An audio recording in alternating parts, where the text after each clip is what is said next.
All right, so I'm just going to run right into this. Our first speaker is Sally Johnson, Just a Small Road Trip. This is not her first presentation.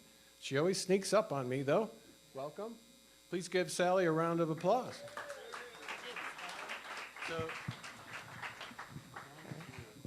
you can take that out and walk around with it and keep it about this close. I'm good.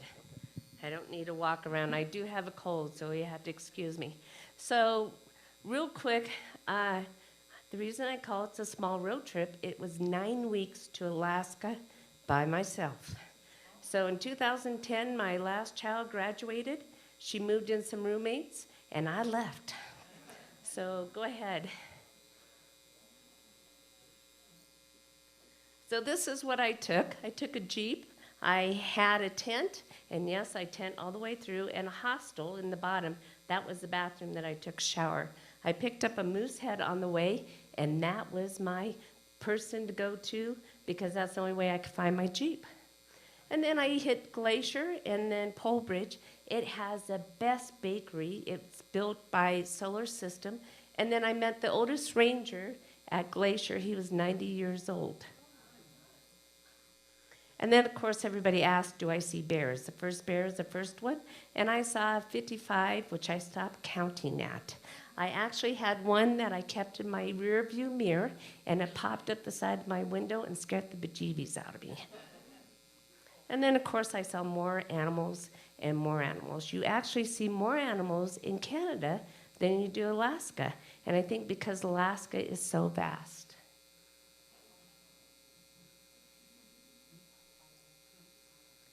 And then, of course, you see all these signs. The bottom road there, I just decided to go in and see what this road's about.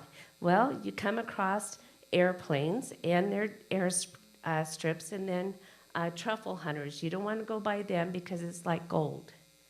And then, of course, the famous Alaskan site. Actually, in Glacier, I met some couple from Tri-State, and they kind of kept track of me, and I met them again in Denali. And then, of course, I had to do the tourism thing. I thought I would never get on a glacier, so I took the Canada Bigfoot and went on a glacier and saw the buffalo rolling and the First Nation. And there's glaciers everywhere. I got my full glaciers. And then, of course, I went on the ice road trucker. It is nothing. Our passes here are worse than that one. And then I learned about the pipeline. It is everywhere.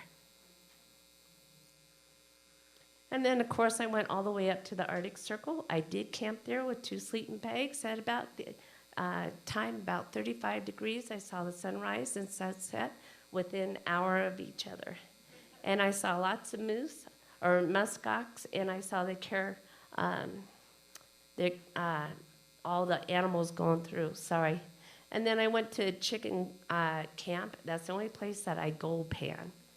And lots of history, including Jack London's cabin.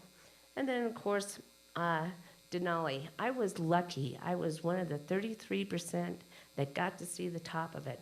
I also got to fly over it for $25 because when I stayed at a hostel, they needed another person. I said, I'll do it for $25. So at Whitaker, it's a very depressing place. I was also lucky. I didn't have very many days of rain, except at Whitaker, but there is beauty there too.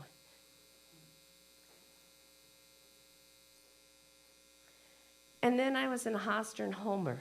I love Homer.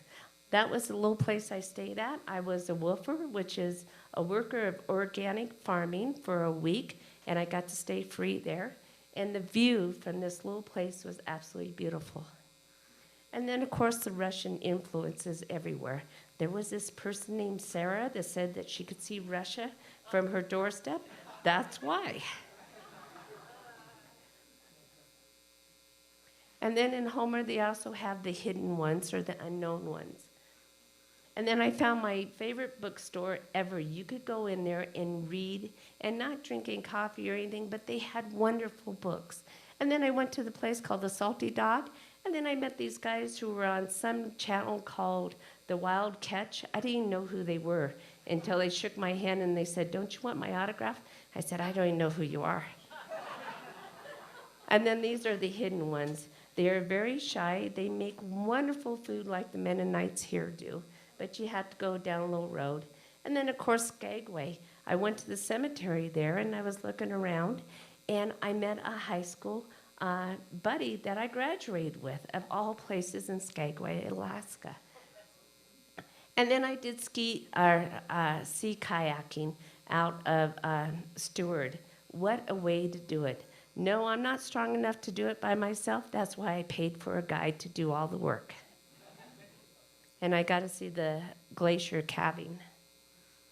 And then these are some of my favorite photos there. The muskox, when they run, they move like they're going on clouds. And lots of flowers and the top of the world photo. And then this is the end. And yes, that bear really was there. By the time I got back in 9 weeks, that's how I felt. Okay, that's it. Thank you.